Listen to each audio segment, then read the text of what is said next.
Welcome to another episode of my little behind the scenes podcast.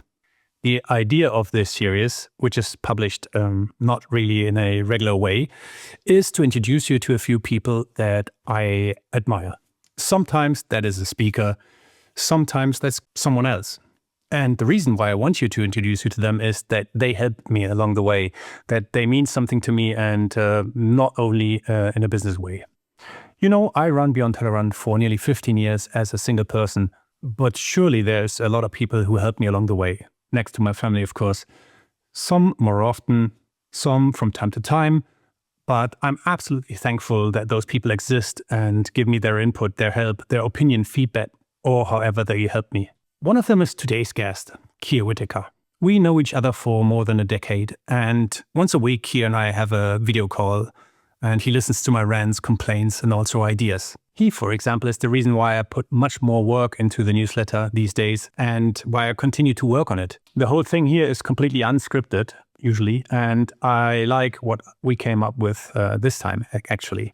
We chatted about feedback, about giving feedback, listening to feedback, using feedback for your work. I was asking Keir how important it is these days to have a website, especially for someone who runs events. And surely we also had a conversation about social media and how it changed over the last 10 more years. Last but not least, I asked him about his own event series called Craft and Work, which he started in 23. What is it? When takes it place? And who should come? I hope you enjoy our conversation. And if so, leave a like. If not, send me an email. Let's dive into it. Well, first of all, welcome. Hello and good morning. It feels strange to say this to you because you and I, we do have a weekly kind of call, love chat, I usually tend to say. You do?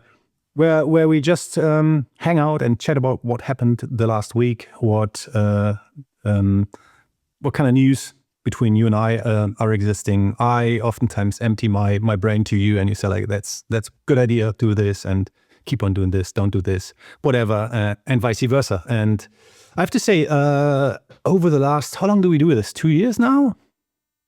I think so, I would right? say so. Roughly. I think when we met, and we've known each other. Oh, hello, by the way. Good to see you as always. I think we've known each other a long time. I was trying to, it's as, you know, as you get older, the memory fades about exactly how we met, but I knew we'd communicated on email before we met in person, which, despite being based in the UK and you in Germany, I think we met in New York, didn't we? At Brooklyn Beta, I think so. Or as the I think so. The Americans call it Beta. Must have been 2012, I think, 2011 or 12, or something like this. You were this guy with a fancy camera and long hair and sort of skate gear on, sort of taking pictures of food. I thought, is that Marc? I said we met on email. But yeah, this I think a couple of years. I think we sort of had a chat. We've both been in and around events. You obviously much more so than me, but and we were sort of talking around marketing and working out how tellerrand could reach new people and that kind of thing. And then we thought, well, let's just keep track of what's happening. And that's when you really started digging into the newsletter, I think, a couple of years ago, which you've done an amazing job, I think, of regularly publishing that, which is but actually really difficult honestly, for most people. Yeah, it is. And it used to be for me because forcing yourself to like have this routine of doing it weekly or every 2 weeks, but also keeping the self-confidence in a way, right? Because I read my own shit and go like, oh, come on, who the fuck cares, right? Honestly, and then other people tell me, and that's great, no, it is interesting to read. Maybe focus more on this and that, and maybe mix in a few bits of this and that. And then all of a sudden, you find yourself in a place where you have more confidence in the stuff you do for yourself, because that's one of the downsides working by yourself on your own at home or in a studio or whatever, is that you never have any feedback. I could get feedback from my family, but as I often say, they don't care. They care in general, but like if I ask like, well, should I do this in the newsletter or this? Oftentimes I just get 3 other people staring at me and going, or 4 other people staring at me and going like, whatever. Whatever. I think you raised a really interesting point there around feedback, and it's something that I've thought a lot about, how you give feedback, how you receive it, and how much not trust, but how much credit you give to the feedback that you get. Mm-hmm. Particularly when you're working in teams. I've worked in organizations where they've been very, very heavy into feedback. And I think on the whole, it's a great thing. But I think as we, work with other people, I think you have to work out which feedback to sort of trust more, because not all feedback is equal. And I think finding someone, particularly when you're a soloist or you're working on your own, or maybe you have people that you work with on contract or whatever, but someone that you trust and that actually knows you and cares about you and cares about what you're thinking. And then to have the ability to take that as given and know that it's in your best interests to listen to it. And you don't always have to agree with it, but you want to take it on board. And I think oftentimes, particularly today, people give feedback, and it's not given in that way, right? It's just, well, I have an opinion, here's my opinion. And then people get upset when you don't take their, their feedback. And so, well, I told you what to do and it didn't, why didn't you listen? Well, I got, conflicting feedback over here. I've got feedback over here. It all it's a bit like reviews, I always say.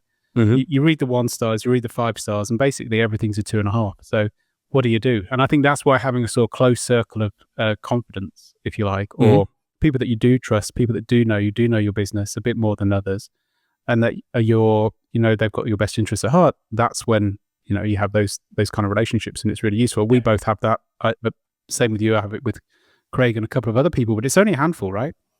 It is. And sometimes it's hard to hear, but you know that it's coming from the right place. Absolutely. But, as always, you don't have to agree with it. You don't have to do anything with it, but it's good to have that mechanism in place, I think, to have someone on a regular cadence, right? Who's a little bit more involved than others, particularly family, because as you say, they don't really care in the nicest possible way. It is, yeah. It is like this, and I get it. It's also good, like, to be a bit like disconnected from what I do. I mean, in general, like talking about feedback. We started doing this. It must have been 2022 when you and Craig came to Berlin and started doing the questionnaire, like the little was 22, I think.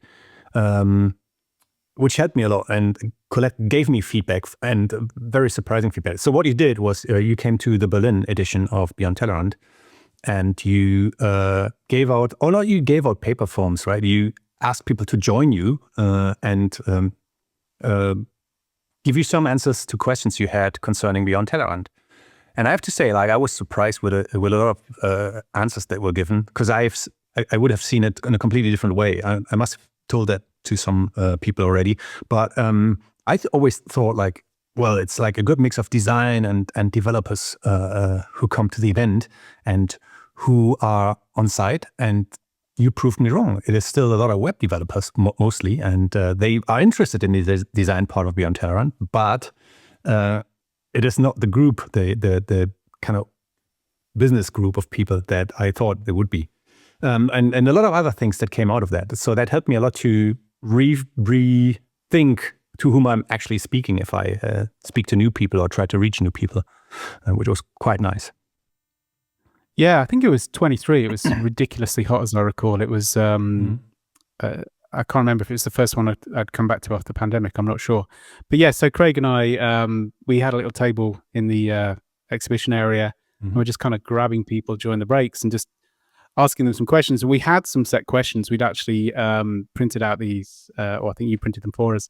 And we thought we'd just go through the questions. But what you find when you do these qualitative interviews with people is that you kind of get all the answers to the questions you want, but they tend to be in different order. You kind of get in the roundabout fashion. So we ended up taking crib notes and then writing it up afterwards. And I think one of the things that we wanted to find out was how people heard about Beyond Tellerrand and kind of what they identified as. And as to your point, it was a predominantly web audience, which is both our backgrounds, right? We met through the kind of web design, web development conference scene and blogs and smashing and all of those things. And I think that's, tends to be a core audience. And what we were finding was the other thing that kind of, I don't know if it shocked me, that's probably too strong, but the majority of people were having their ticket bought by their employer, which was not the kind of feedback that we'd been getting from other things. We thought they were individuals buying tickets. And so then it becomes okay. So we've got, and there were so many anecdotes and so many interesting things. Some of the things we talked about were what when you've got that purchase decision and you're about to click, book my ticket. What are the factors that go into that? Is it the speaker lineup? Is it the who's on a particular day? Is it the topics? And I think what we found was mostly it was people would sort of validate the schedule by sort of keywords. Oh, there's something on JavaScript. I'm a front-end developer. I can go to my boss and say, I want to go, but actually I'm really interested in this thing over here, which is about like, something like Rob Draper's talk about, his sort of journey to how he got to where he is today. And so I think there was a lot of information. I think in the end we interviewed about sort of 50 people and only a couple of minutes each, but it was really, really interesting. So yeah, and what would you say, because you did it on site, live with people in front of you, is there a big difference between this and what I usually do after the conference when I send out a little like online form where people could like type in stuff? What's the benefit of grabbing someone on site and saying like, would you answer some questions I have for you? I think the main one is that you can dictate the flow of the questions. When you have a form, I mean, forms are ridiculously hard to get people to fill in, right? Even incentivizing them with potentially a free ticket or money or, how many times have you gone through and thought, well, I'll get a $10, €10, £10 Amazon voucher and it's a 300 question survey and you get to sort of question 12 and you're like, I haven't got time for this, right? It's really hard.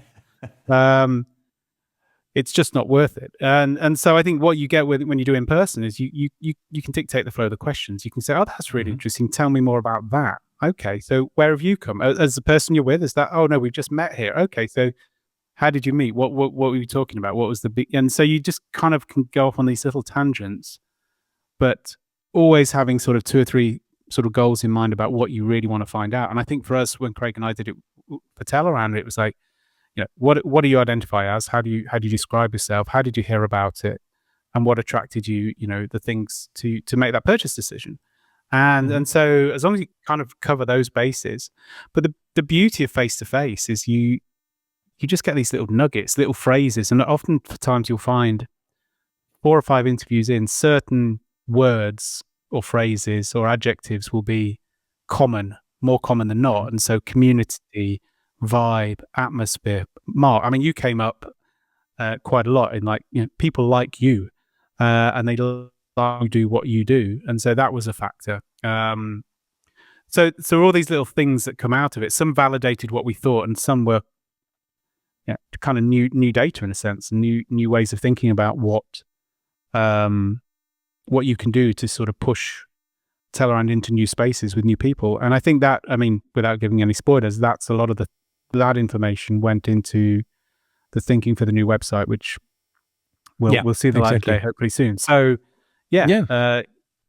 people, faces, what are the types of people that attend this event? Let's talk about those people more. Let's use the words that they use. Let's show you what kind of people you can meet, as well as interacting with the speakers, as well as hearing this content and that kind of stuff. So yeah, really interesting project that. We did do a follow-up survey, but it was interesting, but it was nowhere near as interesting as doing the face-to-face stuff. I think the same.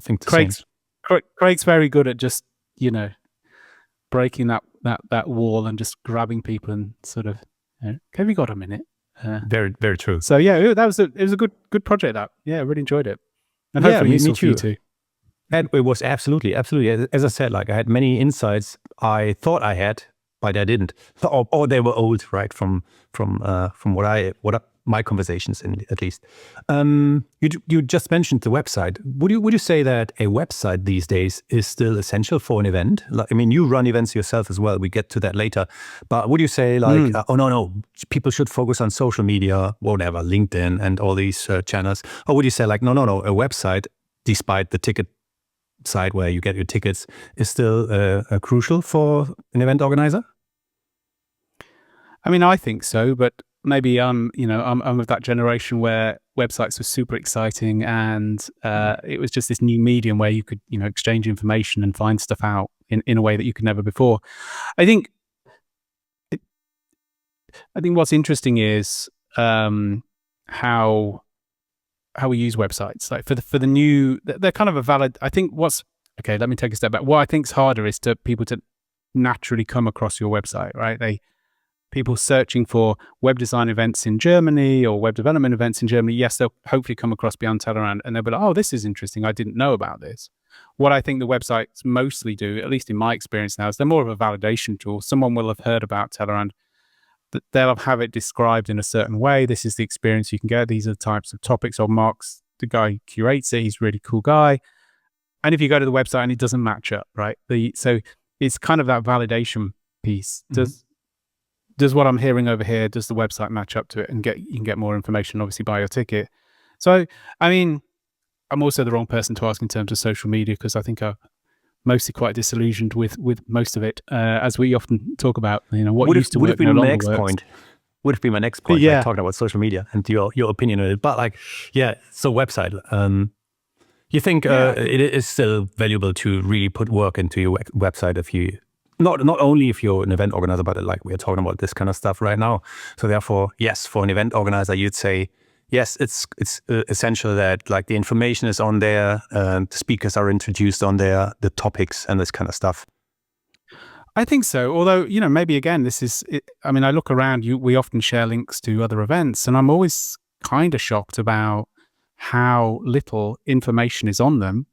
Oftentimes, just silly things like having to scurry to find the date, the times, the location, right? It's just the simple logistical stuff. I think they can be really good sources of truth in terms of like local hotels, how to get there, all of that kind of stuff, which most people don't put on there. I'm probably guilty of that too. But I think, I look at some events and I'm like, you've sold out, but there's literally nothing on the website. Like how has this happened? And I don't claim to understand that. I think the more info you can put on there, the better, really. But I think so. I think having the basics there, and as I say, sometimes you have to really hunt for the dates and the times. You're like, where is it? And tickets. Sometimes you can never find the ticket button. It's kind of bonkers. But I think. What do you think? Do you think it's still essential? Do you find that most of your obviously people buy the tickets through the website, but do you find that most of your, apart from repeat, loyalists like myself, do you find that people respond more to a social media post or the newsletter? No. I think that changed over the years, getting to this in a minute.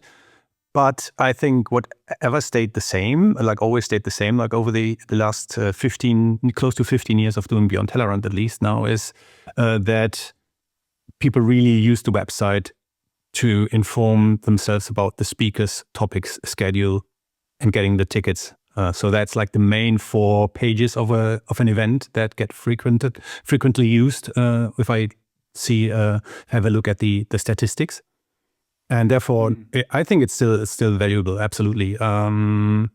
Not sure about the hotel stuff anymore. Maybe for some, and it used to be in the early days, but these days with all the kind of like meta machines that are looking for flights and hotels for you, I guess people are using this more and more because they get like good rates, like discounts if they combine stuff and book the flight and the hotel through that machine. I don't know.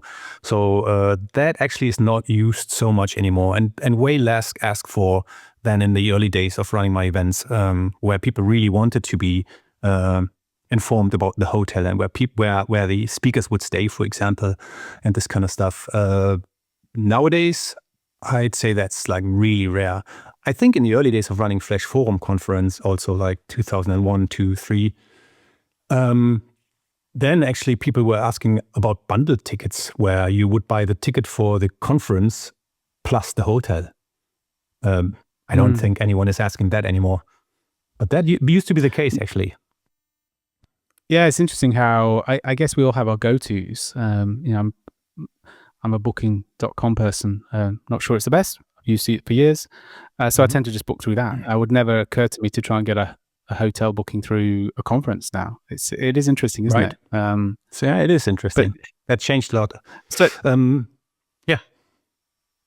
So yeah, going back to the good old days, the times when things flew through social media. What do you think fundamentally has changed then in terms of marketing events, in terms of social media? I mean, what platforms do you still use? Obviously, a lot of people have moved away Good question. from the original would have platform. gotten to that point. I would have gotten to that point as well now. Yeah, it's so. What do you find? What do you invest your time in terms of social media, and how do you think? Without being too pessimistic about it, does it move a needle? Does it help you publicize the event? Do you think it's actually doing any good? And if you weren't doing that, what could you be doing instead? I guess.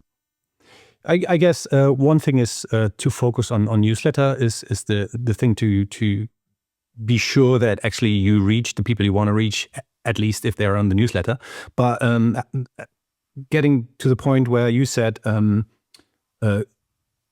I don't want to be too pessimistic. I think you're not pessimistic, or I'm not pessimistic. It's more like realistic, because you got to realize that 10, 15 years ago, there used to be X, back then Twitter, and Facebook, and that were two major platforms where people would hang out, and you would reach them on those two platforms. And I honestly, when I tweeted something back then, saying like, well, here's the early bird tickets for Beyond Tellerrand, I instantly sold like so many tickets because of that. These days, it's tumbleweeds, right? There's nothing. Not even like, I'm not talking about Twitter anymore, because I left that like a while ago. So I mean, I still have the accounts, but I don't post on there anymore.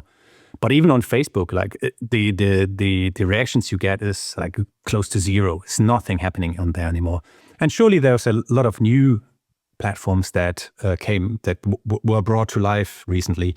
And are they good? Do they do anything? I think each of the platforms adds a little bit to what you do, or at least to like gets to people. But the question is, do you really find new people on them? I don't know. So I use like the stuff that people know, Mastodon, Blue Sky. I do LinkedIn. I am on Instagram still. But that is mainly it, I would say. Well, we have a YouTube channel, and I use the post feature on there a little bit. Do I find new people there? That's the good question. I don't know. I use it more or less like to broadcast stuff without knowing who's going to read it. And because of the fragmentation of the variety of platforms that are there, you have to cater each of the platforms in a different way, which makes the work you have to do for it way more than it used to be, with less effect. So for me, it means like me being a one-person band running my events.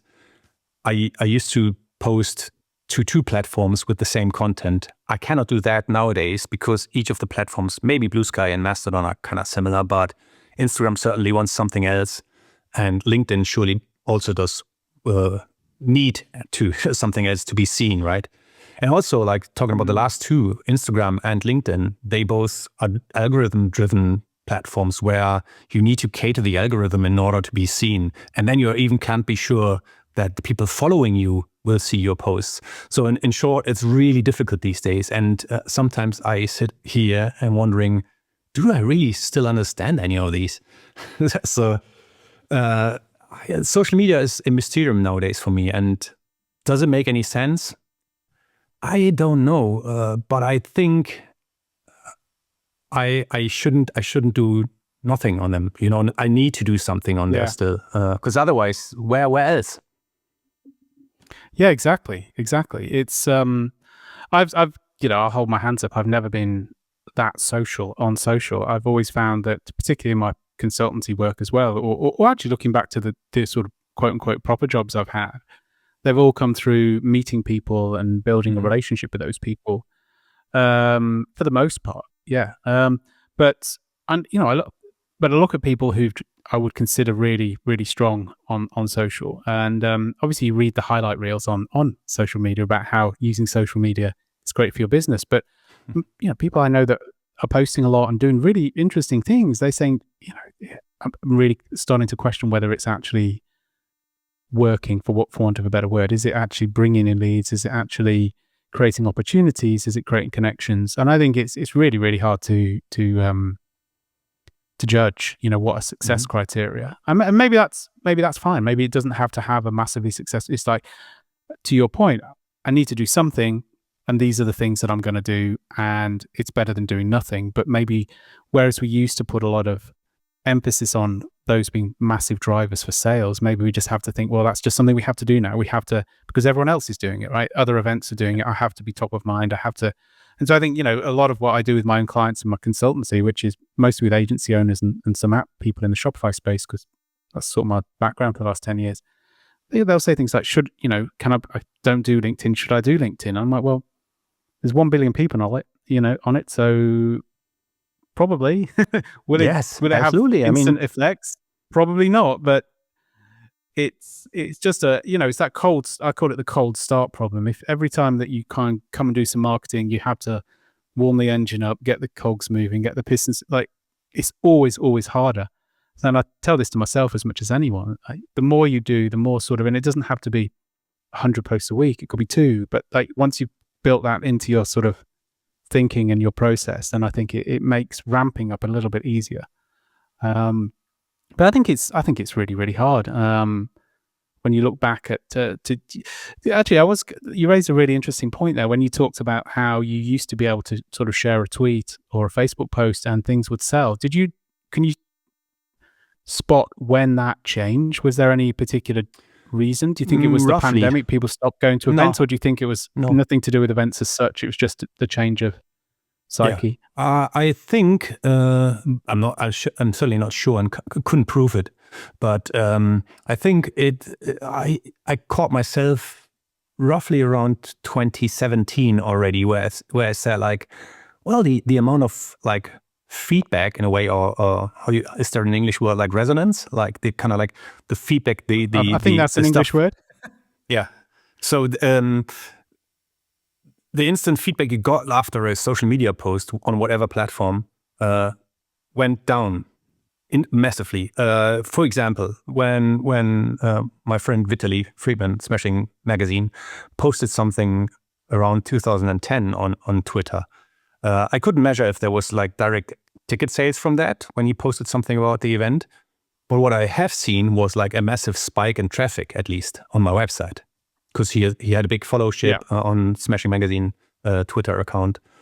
Later then, I think 2015 already, I could see that this spike was by far not as big as it used to be. And so that went lower and lower. So I think that must have been something that resulted in the algorithms that were used in order to show the post to other people. So if you would have a million followers, it wouldn't mean that they would see your stuff anymore. And that, I think, was the time when I thought that's a difference already. And I could see that in my own post as well. As said, when I early, I don't know how many followers the Beyond Tellerrand account had. I think 5,000 or something. So not massive, but it was good quality followers. So that means people were actually engaged. They would react to stuff. But I could feel that this wasn't the case in around 2017 already anymore. So no, I don't think it does have anything to do with the pandemic. I think the pandemic just made changes happening quicker, and maybe that was just speed up during the pandemic. The downside of Twitter in this case, maybe it was that Musk bought it, whatever. Don't know, but I think it would have happened anyways, that the interest in this platform was less and less, at least for me. I think it's really hard as well to sell experiences, right? If you're selling, and we always use the word widget or whatever, he's selling a book or he's selling a software product, or none of this is easy to market, right? But you can it's a bit more tangible. If you click on this link, you can buy this $50 thing and we'll send it to you. I think particularly as events have started to come back in the last 2-3 years, and I think budgets have reduced in terms of what people have to spend, either through their own business or through the business that they work for. It's getting harder to actually articulate what you're going to get. And people, I had this conversation with a friend of mine, Rosie, talking about this. She said, well, I said, I'll just buy a ticket, right? I don't need to, track the connections through it or the money that I may have made through those connections. Said, yeah, but you're the sort of person who likes going to events and is just curious. And I'm like, yeah, fair. I am the person who will, put money into the sort of going to different events and seeing, getting different perspectives. Said, not everyone's like that. Other people have to justify it, and they have to say, well, if you're going to spend $500 on a ticket plus flights plus travel, I want to know that we're going to get more back for that. And so I think when that's really hard to justify to your boss or the person who's signing off the ticket, particularly if they're up the chain, as it were, and they're like, well, why have we spent $2,000 to send Marc to New York? What are we getting back for that? Mm-hmm. I think that's when people go, well, I can't really do that. I'm not really sure. I'm not really sure of the exact outcomes for the business that I work for.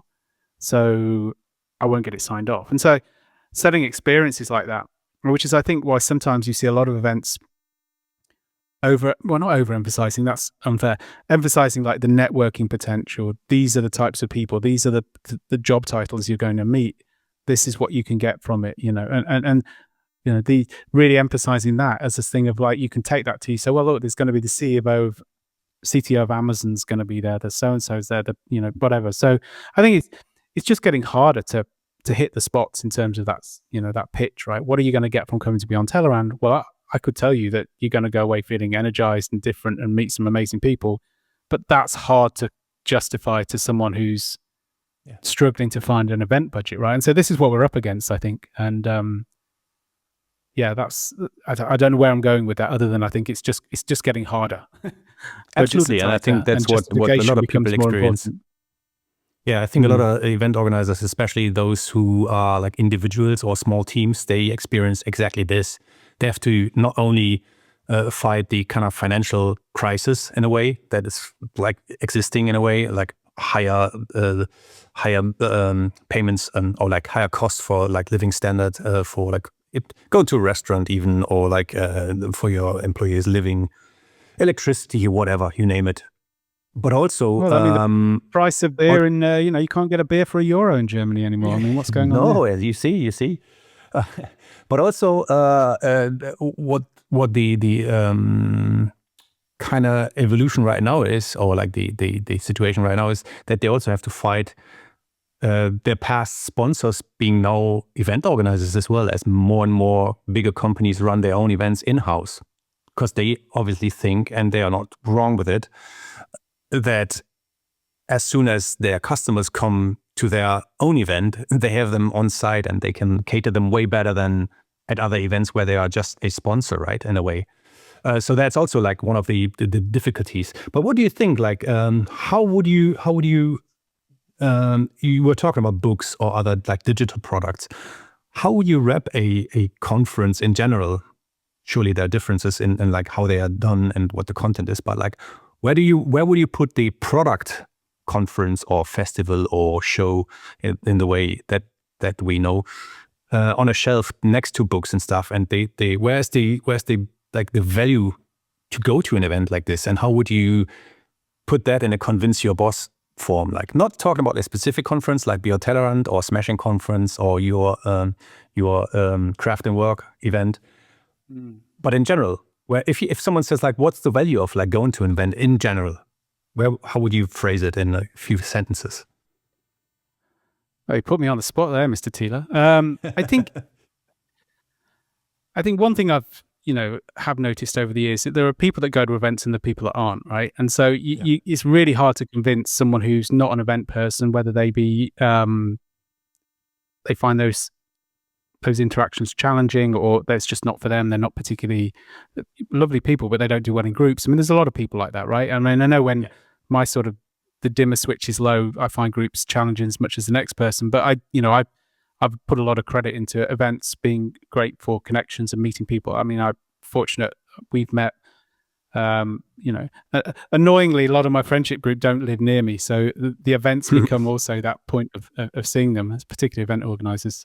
But yeah, to go back to your point, I think it's really hard. I mean, where I would put it is in terms of the experience of being with the people in the room that you wouldn't normally have access to, right? A great event organizer curates, particularly around a theme or a topic, people who have that common interest, whether that's design, development, particular JavaScript framework or AI, whatever it is. You're going to be with people who've got a similar passion and a similar curiosity and a similar interest.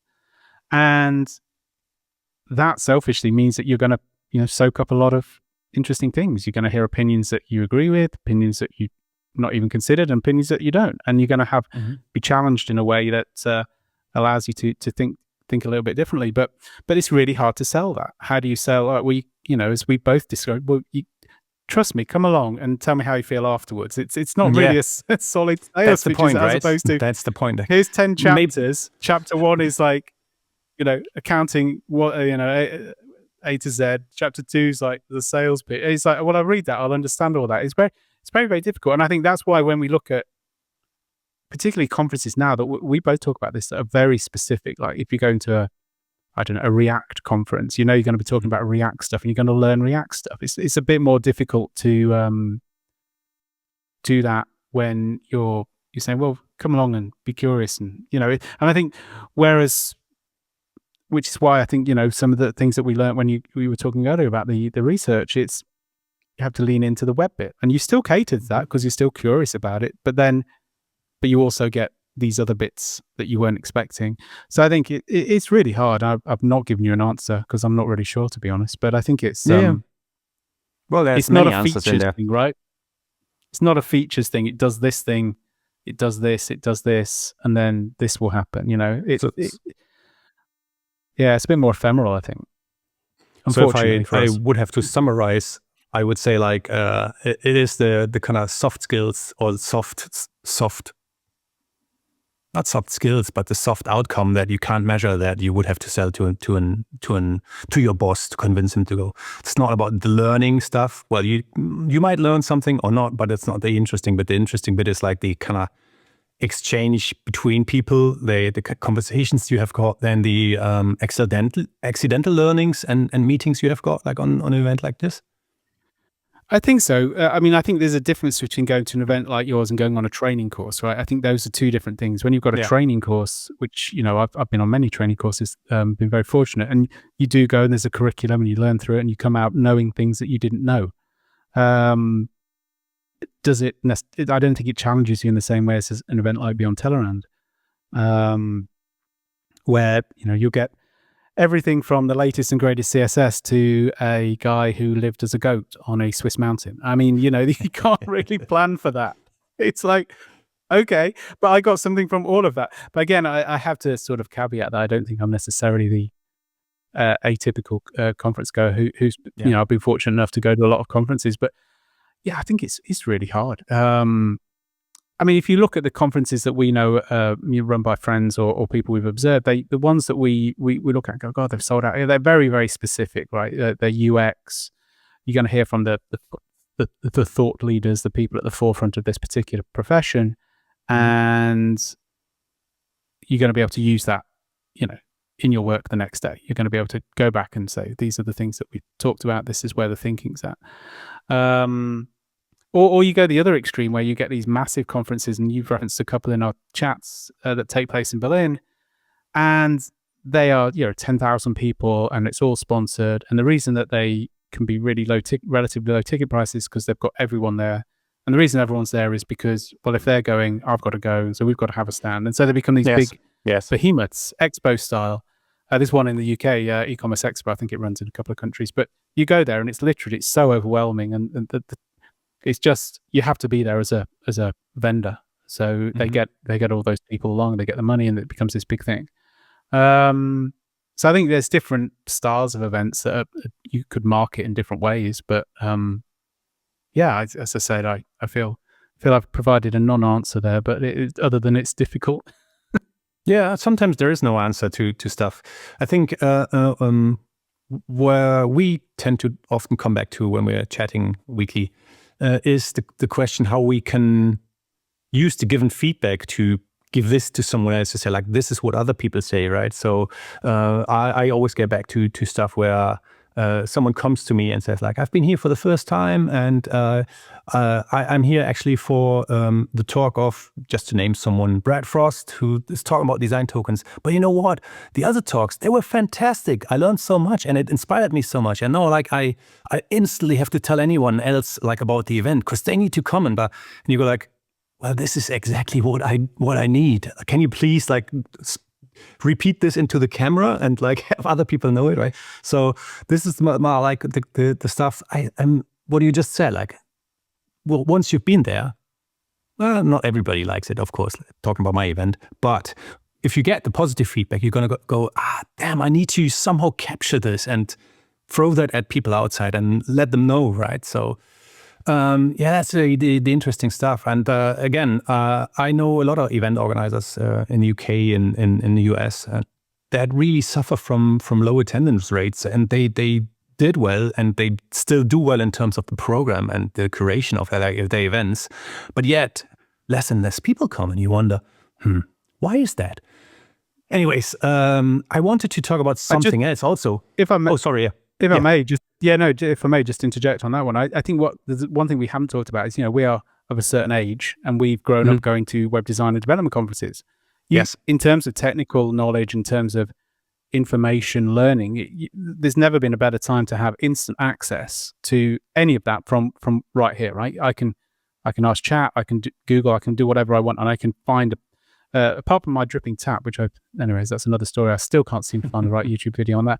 But if I've got a coding issue or I need to bounce an idea off chat, I can do all of that. And so I think maybe just the way people consume learning has changed, and maybe that's what we've not taken into account. We're still attracting the people that would always be attracted to these things, but the people who may have gone to a conference. I mean, I remember going to my first, it's probably 20 years maybe, at Media 2005, I think it was, in London. I'm not sure if you were there. I remember. No, I haven't been there. First web conference I ever went to, and I was hearing from people whose blogs I'd read, but they were telling, they were showing demo. It was before people were sharing everything on YouTube, and it was like, wow, getting access to stuff I couldn't get access to. So it was really, really insightful. Whereas I think, if I look at my children, we've got children of similar-ish age, I don't think either of them have ever expressed, apart from concerts, going to, they just learn in a different way. Absolutely. And so maybe that's something we haven't taken into account, that the people that would have gone because there's no other option are no longer going, but the people that are always susceptible to a good event and see the value in it are going, but that pool is reduced. But maybe, I don't know. But I interrupted you, so please carry on. No, all good. Do you then think that events had its time, and it's just like events as we like them, at least the kind of style we like are done and gone, and they're not needed anymore? And yes, there's the big events you mentioned where people show themselves, the brands and stuff, and selling things, and not so much about learning or personal how do you say, personal development in a way, or do you think no, there's still relevance for what we do, or what you do, Marc, or what you do, Remy Sharp, for example, or and what I mean is, is there, or to put it in one question, is there still any relevance for small events like ours? And if so, again, how do we cater that to the people that don't know about it? I mean, that's again, that's the constant question that they ask, and who I don't find an answer to. And I'd love to have a conversation with people, maybe someone listening to this. I'd really love to have a conversation about this, and do brainstorming and really conversations about what's the value actually of some, because I'm so caught in my own microcosm, right? The way I go okay, this is my bubble, this is my thing, and I go obviously it's interesting to go, but is there really any relevance? Is there someone, if someone would say to me you know what, Marc, you had a good ride, it's not worth it anymore, and would prove it to me, I might understand why I should just stop it, I mean, it's hard to, because I think they're still relevant and I still think they're much needed, but I think those are two different things. The tellerrands, this twice a year, I see a lot of people. I mean, in a sense, it makes you not have to make the effort to communicate with them outside of those events. So thank you for that. But it's also, it's a great question. I speak personally. I think they are needed. They're a good jolt in the arm. Particularly as we are more siloed in our houses working. I mean, it's quite an unnatural thing for someone who's grown up in a work environment where we didn't work from home and then we've worked from home. I've done it before the pandemic like you, but those moments where those boundaries between work and home life are so blurred now. It used to be that you'd finish work, you'd walk back, you get 20 minutes, you think about a thing, you come in back, get handed a baby, do the cooking, whatever. Now it's literally, are you finished yet? Done. Right. What we have, I'm sorry, So there's all these blurrings of boundaries. And I always think, so for me, events are that sort of getaway think time, get on the plane, think about something, get on a train, think about something. So, I mean, I can only selfishly speak personally, but I do think they're needed and I do think they're relevant. But I think to your point, there's two things we've not really talked about. One is size. Maybe it's around smaller events that are more economically viable, although that's challenging as well. You know, how do you get 10 people to spend £1,000 and you make a couple of hundred off them, as opposed to, 100 people spending £100 and make, a few pounds off them. But yes, it's the economics of events. As everything, as to your point, has increased in cost. Hosting events costs, and the model's broken, right? We both know the model is basically try and get it paid for with sponsorship to reduce your risk and give work hard to justify that spend to your sponsors so they have a really good experience and the right people, but then hope people come so that you actually, make a living off it. And I think that's where your point about product companies doing their own conferences, they can do those as loss leaders. I know this personally from working at Shopify for 7 years, right?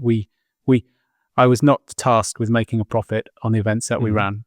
If they could bring in some revenue from ticket sales because, people put a value on buying a ticket, great. But it was all costed as part of the marketing budget. And I think that's, and if those conferences are attracting people that you're attracting to speak at your event and they're €300 cheaper, like, where do we go? And again, realistic, not pessimistic. I think there are ways you can do it, but it's becoming increasingly harder to host 2-day events with social activities, just to make the numbers work. We both know that the worst feeling is chasing numbers when you really want to be focused on putting on a great event. So yeah, it's I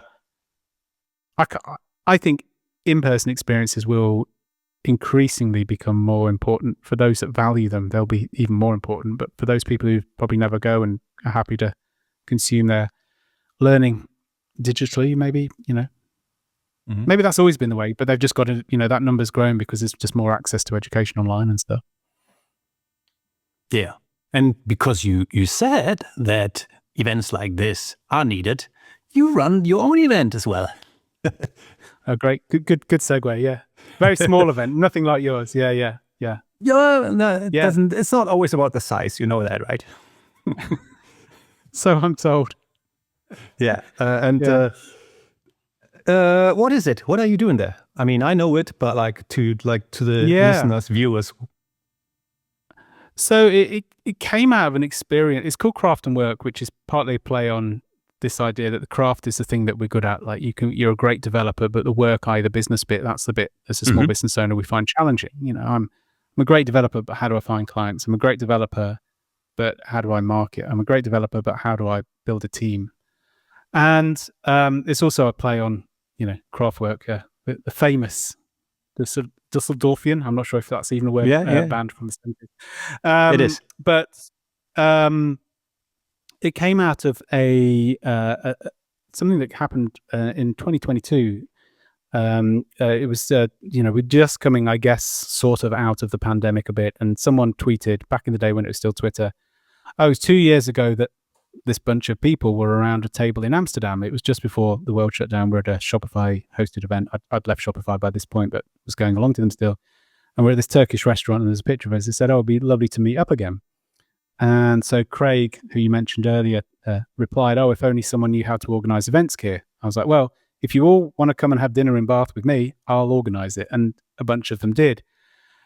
We had 12 people come to Bath for the day. And I was like, well, we can't just go to the pub and eat great food, right? So why don't we hire a little, co-working space and we just sit around a table and everyone gets, 30 minutes to bring something to that table and share either an idea, a product they're working on, a challenge, etc. And that's what we did. And it was really cathartic, really fun, really great to see everyone. We had people come from Denmark, Ireland, all over the place, London, to where I live in Bath in the West Country. And someone volunteered to say, well, we'll do the next one in Ireland. I was like, great. And then that didn't happen. I was like, oh, that's a shame for whatever reason. How do we do that again, but involve a few more people so we don't have to be sort of selective? And so that's when we came up with the idea of Craft and Work, which was well, let's have 30 or 40 people in a room and try and make it a day where we could do similar things, but really focus in on the kind of challenges of running a business, particularly in the Shopify partner ecosystem. So for those that don't know, that would be principally made up of two three types of business. One is a sort of agency where they are building Shopify stores for their clients. The other are the apps people who are for Shopify refers to plugins as apps. There's a big ecosystem around that. And then the third would be sort of a tech partner, and that would be someone who's not necessarily specifically Shopify focused. Maybe they work with other platforms as well, but think of an email service provider or an analytics platform, but they kind of plug into that ecosystem in some way. And so we did the first craft and work in 23 in lieu of the fact that the Irish experience didn't happen, and we've got about 40 people along, and really, really fortunate that met a lot of people along the way who support it. I call them patrons, which is, I always say, somewhat pretentious, but it is like you're supporting it because these events aren't really making bank. They're not for that. And so that allowed me to put that on in London, and we had a great it went really, really well. So people like Zapier and the Support Heroes and Sufio supported it and have continued to support it. And so the following year, last year, we did three. We did one in London, one in New York, and one in Toronto, which is kind of Shopify Heartland as well. And then this year, we're doing London and Toronto. But they're super small, based around conversations, 30, 40 people in a room. We have sort of presenters, but again, it's no slides, very analog. Come and just try and encourage these people to share a bit more than they would at a traditional conference stage, right? It's not like the A to Z of how we did this. It's like, well, this thing in the middle was really challenging, and this is what we did with it, or had this experience, and I used to think this way, but because of that experience, I think that way. But all through, it's not, some people do get personal, but it's mostly around the sort of business side of it. So we've had talks on company culture and how that's changed through growth. We've had things on storytelling. We've had things on, also in a meta way, events. We've had things on running a solo business or scaling back a 10-person business to a solo business. We've had things on growing teams, all of this kind of stuff. Career journeys, like last year in Toronto, a guy called Blair, he talked about how his first job was at Shopify, and then it took him about 6 years after leaving that to actually work out, to find something that kind of matched up to that experience. He was just, where'd you go if your first job's at a rocket ship company, So things like that. And then a lot of conversations. It's all very open, and everyone has a say if they want it. And so that's encouraged, come along and talk and share and discuss. So yeah, that's sounds lovely. The not so short version of what it is. But again, it's much more, I guess it's very inclusive. So you come along and everyone has the opportunity to, everyone's voice is equal, whether you've been in, as it should be always, but in a sense, but whether you've been in your role a year or 10 years, where we can all learn. It's based on the idea that there's no set way to success, and success is relative. So you go on LinkedIn and it's like, here's a course. Yeah, I'm going to buy a course on how to create a course on how to be really good at LinkedIn. Or here's the A to Z. Follow these three things and you'll have the same success as me. I'm a multimillionaire selling a $99 course on how to, well, why are you selling a $99 course? Anyways, so it's all kind of like the anti, it's based on the idea that there's no single path. Most of our success is, like, speaking to people, some it's luck, and you define luck however you want, or it's just, well, I mean, what if you succeeded the first time with your first business? Do you have to fail to succeed? It's all these kind of things that I find really interesting, particularly as one gets older and starts to question. Okay, sounds wonderful. Well, you'll be there. Wonderful. You came to the last one. Yeah. And I have to say, I really enjoyed it, especially the as I am, as my character is, like the conversations in between the talks and like afterwards, right? This is like always for me the juice. No matter to which event I go, it's like this kind of like anything that happens apart from the talks. I do love the talks also, but it's like in general, I'm most interested in the people coming and conversations and all this kind of stuff. So if you say you came from the Shopify ecosystem and like there's a lot of talks about, would you say like it is only for people coming from the Shopify world, or is it like open to other people as well, where it's like, oh yeah, no, you get stuff out of this also if you like, don't know, want to write a book and promote it yourself and do the marketing yourself and you're a one-person business? That's a great question. I always describe it as like, to most people in the room, Shopify is this kind of glue that binds us together, as in we all make or most of us have made or are making a living from being part of that world. But that's not really the topic. And consequently, because I work with people now through my own consultancy, coaching people who aren't necessarily deeply involved in the Shopify space, or maybe they're more B2B or they're a creative business. So it's very relevant to those people as well. And the reason that if you go on my website and you'll say it's for like soloist founders and leaders in the Shopify partner ecosystem is because that's kind of the world I have more access to. And so instead of trying to, I think, having an audience to speak to in a way that resonates is key, particularly for these small events, right? There's only going to be 30, 40 people in the room. It's very conversational. That's not for everyone. So I'm already reducing the pool of people that might attend. So I pitch it that way because that's the kind of world I've lived in for the last sort of 12 years. But to your point, yeah, I think it's as relevant to you as it is to me. I think it's as relevant to you as it is to someone who's running an agency in the Shopify space, or someone's running a software business. But it's pitched that way because primarily I think you can't be all things to all people. So that's why I've sort of it would be lovely, but it's hard to kind of penetrate new markets as we know, or just because you don't, particularly if you've got a legacy of working in an industry for a while. That's the people you have access to. That's the people who run your newsletter. That's the people who you're connected with. So, but no, I think it's the topics aren't really about the platform. It's about the business side of it, and which if an agency is an agency, particularly if you're using WordPress or Shopify, very, very similar. But yeah, it's so yes is the answer. Relevant to other people, but harder to reach. So cool. I sort of focus in on what I know. You mentioned that there is like space to socialize. I've seen last year when I came, there were like round tables in between the talks where you had groups chatting about certain problems and topics. Apart from that, is there room for like conversations? Because it's one day, if I'm correct, and if it's still the same, and it is talks. Yes, kind of presentations, not really talks, like presentations, conversations. But also, there was like some kind of like gathering afterwards where we hung out, had a few bites, a few drinks, where you get to know each other a little deeper, closer. Is this the same this year? So will there be space for like conversations, meeting people, getting into conversations about business and blah, blah, blah? Yeah, absolutely. It won't veer much from what you experienced last year. So yeah, the presentations are really kind of, it's a bit of a privilege, isn't it? You meet interesting people and then you can entice them along and come and share some of their stories. I've been very privileged to meet some very interesting people along the way, as have you.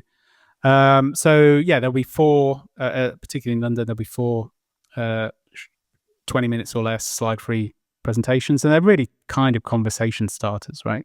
Like here's someone's take, how they think about something. Let's have a conversation around that.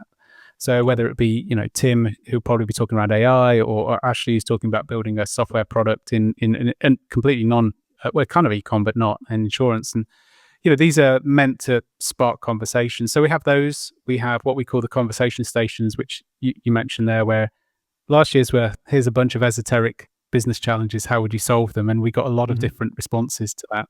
Most people enjoyed that. Some people, there's a couple of people in New York who thought they were a bit like frivolous. And it's like, well, we'll throw you into groups with people you don't know and give you a challenge. And, he said, want to talk about my business? And so, well, these are all business challenges. Like you can read into these what you want, but also you don't have to answer them. You can just talk about your business. And then, we'll have kind of group conversations where we've got a whole bunch of hot topics or questions that we've come up with that we just throw out to the group. And they're always interesting. Where's your head at on this? It was funny when last year, I think it was in London, we were talking about kind of mistakes or fuck ups, if you'll excuse me. And it was all very, very quiet. And then someone said, well, this happened to me. And then suddenly the floodgates opened and everyone started sharing their kind of like worst experiences in business, whether it be from like deploying code that with an error that no one spotted for a week that lost millions of dollars to accidentally. There's a whole bunch of things. And that was really, really interesting as well. And I think interesting. They're all sparks of conversation. So it's a day of conversations really. So come with some throat sweets because all being well, you'll be talking a lot. Okay, then last but not least, for the London one, give me the dates, how much it is, and where it is. I said this is the pitchy bit at the end. Oh, I love this. It's we're using a place called Wallace Space, which is a penthouse A, I think it is, which is in Clerkenwell, not far from Farringdon Station. It's on Friday, the 26th of September. It's all day, 9 to 5, fully catered, breakfast, lunch, and snacks. And hopefully, as you remember last year, we had a very chatty coffee machine. So we're going with a French press this year, so we won't have that. Mm-hmm. And yeah, it's Friday the 26th, £215 plus VAT. Yeah, and there's about 10, 11 seats left. So we should be sort of on for about 40, 45 people. So it's quite small. Then if I said that, it's really small, which means that, no one will escape as I sit on the stool. I will get everyone talking. So cool. If you don't like, if you're used to sitting at the back, don't come. Yeah. Because you will be picked on in a friendly way. And the one in Toronto, when is that happening? Oh yeah, that's 22nd of October, a Tuesday, which is a bit of a weird day for events, but took some feedback on from last year that events seem to do better earlier in the week at the Drake Hotel. Again, that's a slightly different format because we use a nightclub. We use their basement nightclub, which we dress up for our but they need it back by 4:30, so some local grunge band can use it. So we decamp to the lobby bar and have some canapes and cocktails. So the format's slightly different. I think it's one less presenter just so we can fit everything in. But nevertheless, another good day. Cool. Well, wonderful. I have to say, I'd love to join the one in Toronto. I do join the one in London, though. Well, anyone listening, watching this, if we would meet there, wonderful. I can highly encourage you to come. I had a fantastic time last year, I have to say. I took some photos, so I think they're online at Keir's webpage. craftandwork.com it is, right? Is it? One sentence. That redirects. Oh, yeah, that does redirect. I've actually just consolidated everything. I was kind of fed up of having multiple websites, so I ended up just putting it all back onto mine. So keirwhitaker.com/craftandwork or craftandwork.com takes you to the same place. Cool. Very great. Wonderful. And this brings me to the end and to say thank you. We had about an hour, 45 minutes chat right now. The idea of all this was I call it behind the scenes podcast, whatever you call it. And the idea is really to let people know who are interested, and who are not, I don't care, that while I run my event on my own, I organize it on my own and sit on my own and at this actual desk here and plan and organize everything. There's a lot of people who actually help me in the one or other way, and you're one of them. And I just thought I need to drag you in front of the microphone and the camera and explain people like where is the connection? Where does it come from? In which way is he helping? And I want to say thank you, Keir. You're a great help for me, and you're a good friend. Always there, not only at the event itself, but also like virtually in front of the camera once a week. It's a great pleasure knowing you, and I hope there's a lot of adventures we can join force together to all around the world and for a long time still. Thank you, Keir. Well, thank you so much, Mark. And exactly the same feelings back to you. It's a privilege knowing you, and long may it continue. Thank you. Cool. See you in November latest, right? Oh no, in September 26th. 3 weeks only. Bloody hell. People get their tickets. Yeah. Well saved. Yes, we'll see you soon. Look forward to it. Bye-bye, Keir. Bye.